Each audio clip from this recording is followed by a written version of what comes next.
Pour reprendre un peu chaque volet, l'assurance maladie, j'avais expliqué un peu l'identification des personnes pauvres, des personnes non pauvres, etc. Mais il faut savoir que nous avons commencé cette phase par une phase pilote dans 7 communes. Les 7 communes, vous allez prendre l'objectif, vous allez comprendre d'abord la répartition géographique. Soaba à Bomen-Calavi, au centre d'Assa à Glazoué, au nord du Poparo-Waké. Donc, il y a d'abord cette distribution géographique sur 3 niveaux. Ensuite, il y a l'indice de vulnérabilité qui a joué et bien sûr la présence du plateau technique puisqu'il s'agit de pouvoir permettre aux bénéficiaires de H Santé d'aller dans les hôpitaux pour se faire soigner gratuitement. Ensuite, la phase pilote, il a fallu distribuer les cartes biométriques qui sont des cartes qui comportent les empreintes. Et ça, c'est en prévision de la lutte contre la fraude parce qu'il faut que le système de l'assurance tienne. Et ça, le principal atout, c'est de pouvoir lutter avec justement cette identification biométrique. On a pu déjà identifier 748 ménages pauvres qui ont actuellement accès aux hôpitaux. Donc, 285 000 Béninois disposent aujourd'hui de leur carte biométrique dans les 21 communes. Au-delà des 7 communes, la généralisation a commencé, c'est pour ça que c'est déjà passé à 21 communes, et dans l'année à venir, ça ira aux 77 communes. La phase pilote a pris fin depuis quelques mois, elle a été évaluée, ça nous a permis de rectifier certains aspects et donc de lancer la généralisation. Côté généralisation, la plupart des ménages pauvres ont déjà été identifiés. Les validations communautaires sont aussi en train d'être terminées et on peut donc dire que nous sommes pratiquement déjà au registre social unique. Pendant qu'on est en train de parler des bénéficiaires des cartes biométriques, il faut savoir que parallèlement, les centres de santé sont progressivement prévus pour être mis aux normes également et surtout les agents, les professionnels de santé sont formés pour accueillir, parce qu'il y a tous les feuillets à remplir, etc., pour justement prendre en charge cette phase. À terme, il faudrait savoir qu'on pourra toucher plus de 4 millions de Béninois qui vont avoir accès à moins de coûts aux services de santé primaire. Diapositive. Alors, le volet formation, le secteur informel, j'en ai parlé tout à l'heure en introduisant le sujet, il est très important dans notre pays. Mais pourtant, on sait qu'il y a une faiblesse au niveau de leur formation professionnelle, qui ne sont pas suffisamment orientés vers les besoins spécifiques. Et c'est pour ça que H Formation vient renforcer leurs capacités et en leur permettant de maîtriser les nouvelles technologies, d'améliorer aussi leurs produits, leur productivité, ne serait-ce même que la ponctualité, l'éthique, le professionnalisme, ça, ce sont des points très importants et qui peuvent leur permettre d'avoir un peu plus accès au milieu du travail, de garder leurs revenus plus élevés. En 2015, on a remarqué qu'il y a un taux de sous-emploi qui est pratiquement 4 fois plus important dans le secteur informel. Et donc, H Formation vient un peu relever ce secteur. Diapositive. La phase pilote a été lancée il y a quelques mois dans 8 communes, à Bomen-Calavi, Fort-Novo, Paracou, Abomey, Yakotomé, Djougou et Lokossa. C'est un peu réparti de façon homogène sur les centres du territoire. Et le lancement a été précédé par la mise en place de comités locaux de H Formation qui contiennent le maire, les représentants principaux des syndicats, des représentants des artisans, etc. En tout cas, toutes les personnes ressources qui sont nécessaires pour pouvoir identifier, parce qu'il y a des demandes qui sont déposées, donc pour pouvoir identifier les personnes qui vont avoir ce renforcement de capacité, dans quelle filière, pour quel délai, etc. Tout ça est fait avec beaucoup de sérieux. Et on peut dire, là, depuis le lancement de la phase pilote, nous avons plus de 7000 demandes qui ont été déjà récupérées, exprimées, enregistrées. C'est pour montrer l'engouement que cette phase pilote de H Formation donne dans le secteur des artisans. Depuis 2 mois, on a déjà 169 artisans qui ont été formés. Nous les avons rencontrés il n'y a pas longtemps. Ils sont très contents, ils sont très fiers. Et même hier, nous étions sur le chantier de Wedo, c'est bien ça, là où il y a les 40 000 logements sociaux. Nous avons pratiquement 200 artisans qui sont là-bas, qui sont en train d'être formés dans les métiers du bâtiment, carrelage, peinture, électricité et tout ça. Ce sont des vagues, donc tous les mois, ça va augmenter. Mais déjà, petitement, Rien qu'en les voyant à l'œuvre dans cette discipline, en apprenant les nouvelles manières de faire, le matériel de qualité à utiliser, on se rend compte à terme de ce que ça va représenter pour notre pays. Pour eux, ça leur donne déjà des opportunités d'emploi parce qu'à la fin, dans ces projets de construction, et il y en a beaucoup dans le PAG, ils pourront être associés pour travailler, mais de manière qualitative, mais même pour la population en général, parce que nous savons tous par rapport à nos besoins, ce que nous avons et comment il faut rester derrière les artisans pour avoir un minimum de qualité au travail. Donc, Arche Formation va suivre son cours et à terme, nous avons pratiquement... Bon, je passe au crédit. Une fois que les artisans ont été renforcés sur le plan professionnel, donc ils accèdent à de meilleures opportunités de travail, ils augmentent leurs revenus, mais là, il faut quand même, pour les lancer en auto-entrepreneuriat, leur permettre d'avoir des crédits. Et le Fonds national de microfinance a mis en place des crédits spéciaux artisans pour un montant de 1,5 milliard au profit d'environ 50 000 artisans. Donc, les premières vagues d'artisans qui vont être formés là pourront avoir accès à ces crédits spécifiques. Et par ailleurs, pour les commerçants également, il y a un crédit digital de 150 millions. Après vous avoir parlé rapidement de l'assurance retraite, je vais passer un peu au microcrédit à l'AFIA qui sort un peu de H, mais qui quand même peut être associé de près au volet crédit de H. Alors pour l'assurance retraite, tout à l'heure j'ai expliqué l'intérêt de cette micro-assurance pour justement les personnes du secteur informel, et elles sont très nombreuses, pour pouvoir justement ne pas retomber dans la vulnérabilité pendant leurs vieux jours. Et à terme, d'ici plusieurs années, l'idéal ce serait que plus de 2 millions de Béninois acteurs du secteur informel aient déjà droit à leur pension de retraite. Diapositive. Alors, le microcrédit à l'AFIA. Nous sommes tous au courant des réformes qu'il y a eu au niveau du microcrédit à l'AFIA, enfin, qui est devenu microcrédit à l'AFIA. Parce que pendant de nombreuses années, il y a eu des discussions de microcrédit, mais pourtant, on n'a pas l'impression que ça ait résolu la pauvreté.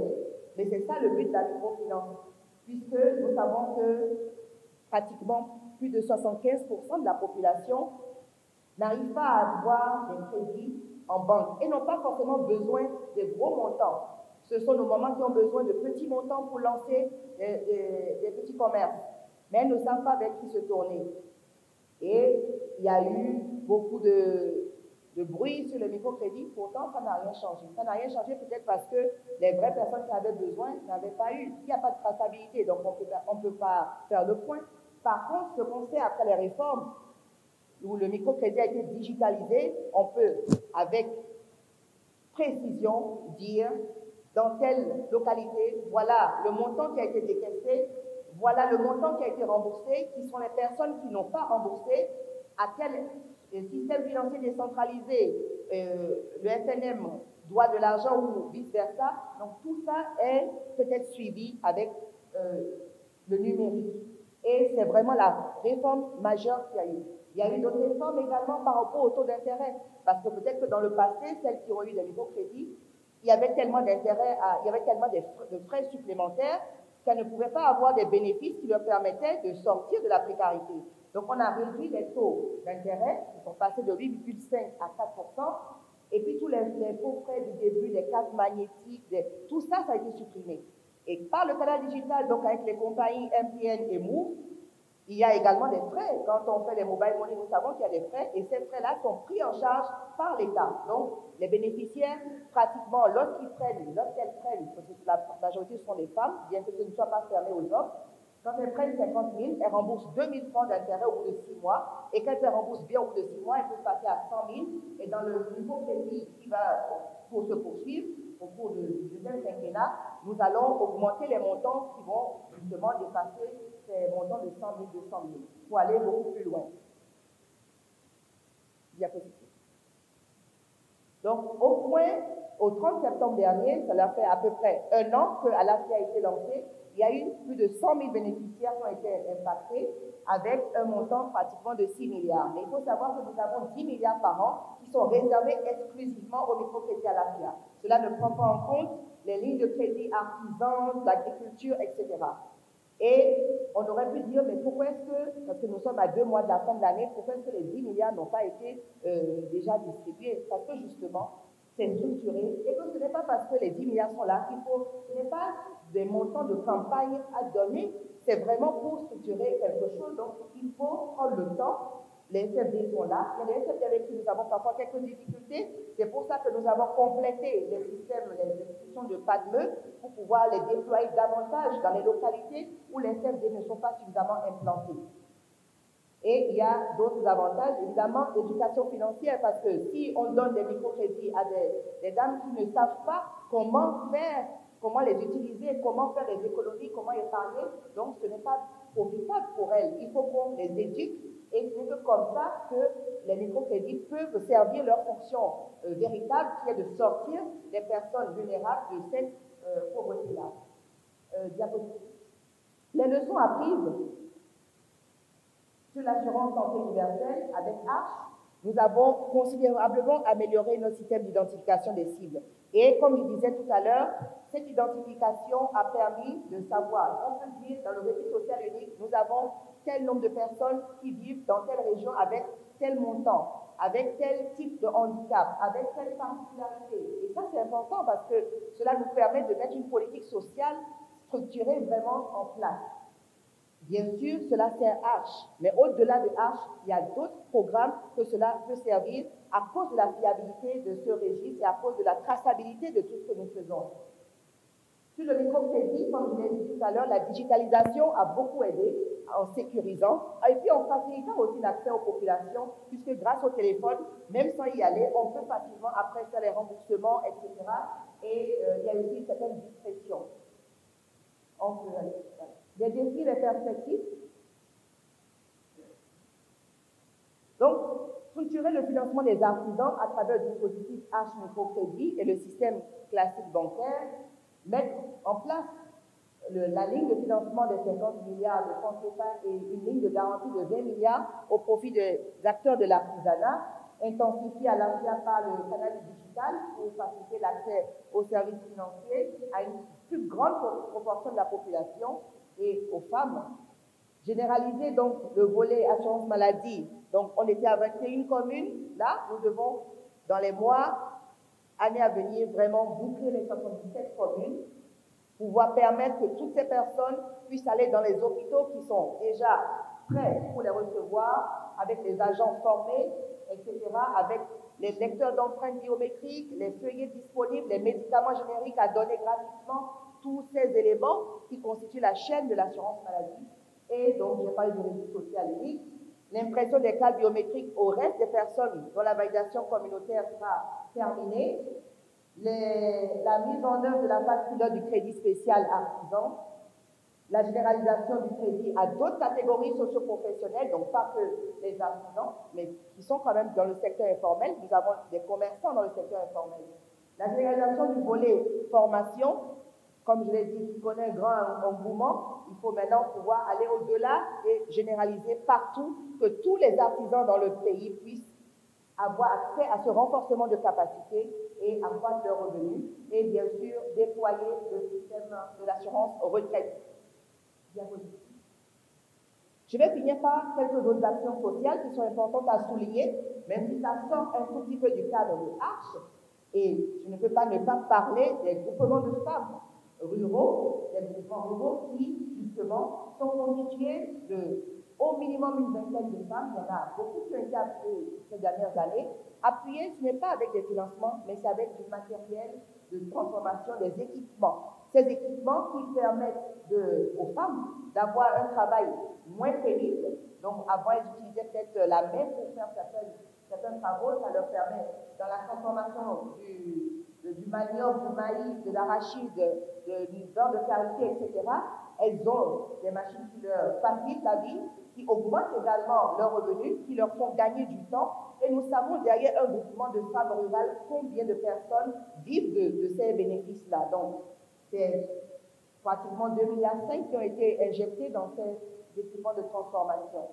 Et en parlant d'autonomisation de la femme, on ne peut pas ne pas parler de la lutte contre les violences basées sur le genre. Et c'est vrai que là, actuellement, il y a eu toutes les lois qui ont été mises en place pour permettre aux femmes d'être un peu plus aguerries ou soutenues par rapport à ces violences dont elles sont victimes et qui les tirent un peu à contre-sens de l'autonomisation parce que si on est violenté, on ne peut pas facilement être autonome, c'est prouvé, parce qu'il faut cette sérénité pour pouvoir mener des activités génératrices de revenus en toute tranquillité. Donc, il y a eu des appuis financiers, sanitaires dans les centres de promotion sociale à presque un peu moins de 9 000 victimes de ces violences-là.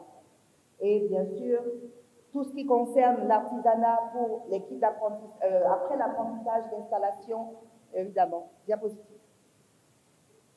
Il y a le projet Access qui s'est occupé de transférer des fonds par rapport toujours aux activités génératrices de revenus à 18 000 ménages, 2 milliards les 2 dernières années, c'est toujours en cours. Et Cash-Care Plus, toujours des transferts monétaires, mais par contre là, c'est surtout pour les mamans, pour justement empêcher le décrochage scolaire des filles. Parce que les études ont montré également que lorsqu'il y a un problème financier qui s'installe dans un ménage, dans une localité, souvent ce sont les filles qui sont les premières à en subir la rigueur. Ce sont elles qui abandonnent l'école parce qu'on ne peut plus soutenir les autres frères avant les garçons. Donc c'est aux mères principalement que ces transferts sont destinés. Et le gros projet Suède, pour le moment c'est l'équipe scolaire, mais il y a tout ce qui est en préparatif en dessous et qui va commencer dans les mois à venir, les accès dans les espaces sûrs, dans chaque localité. Les espaces sûrs, ce sont des espaces où les femmes, les hommes peuvent venir prendre des conseils, avoir des supports financiers parce qu'elles montrent quelle activité génératrice de revenus elles veulent faire, etc. C'est un gros projet sous-régional et qui va permettre l'autonomisation socio-économique de nos femmes, permettre le métier des filles, de nos filles à l'école, etc.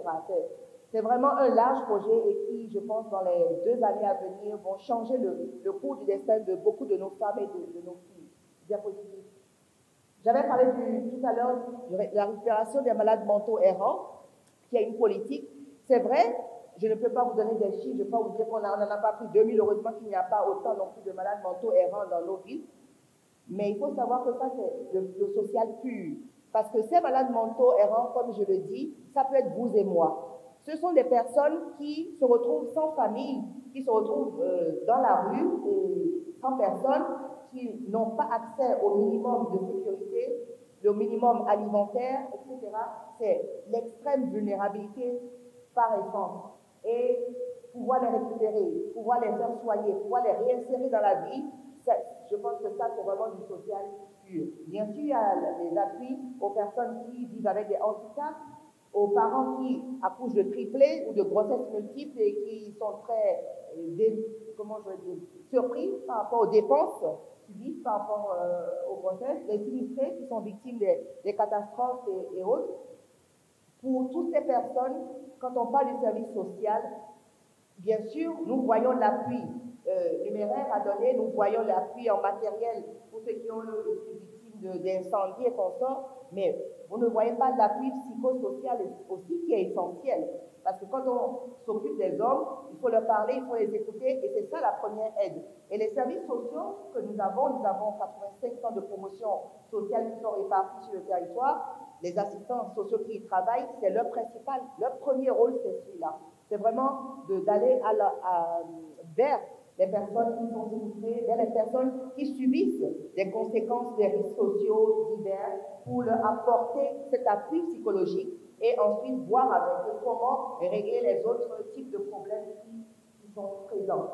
Nous avons également des centres très discrets, comme je l'ai dit, mais très efficaces. Ce sont les centres de réadaptation à base communautaire, les RBC. On y fait de la rééducation, il y a des kinésithérapeutes qui travaillent, c'est très important. Toutes les personnes qui ont un handicap, les enfants, ils vont quotidiennement et trouvent satisfaction.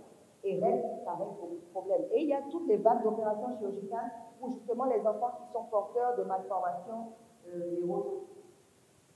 Nous avons plusieurs centres de promotion sociale qui sont destinés aux malvoyants, à ceux qui n'entendent pas bien. Il y en a au sud, il y en a au nord. Et les 400, le chiffre 400 qui est là, ce sont ceux qui sont allés à l'examen du CEP l'année passée. Il y en a beaucoup qui vont jusqu'au terminal. C'est un travail de fourmi qui est fait dans cette école. spécifiques.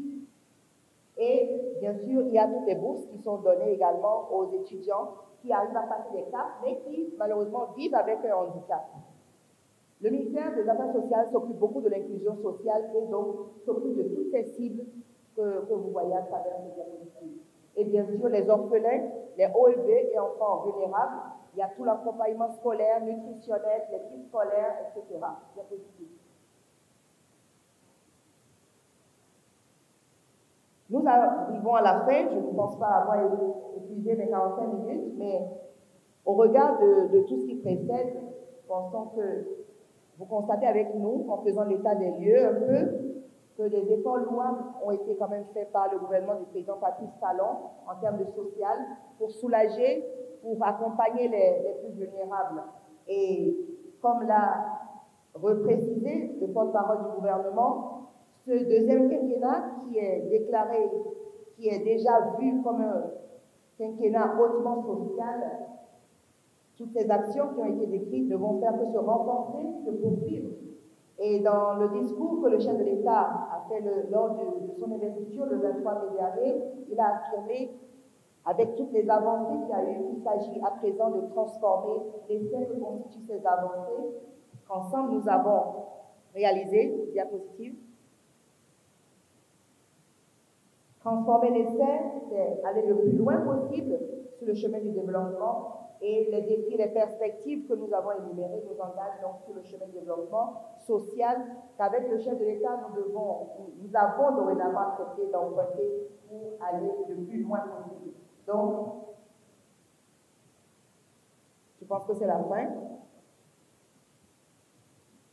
Je vous remercie pour votre attention.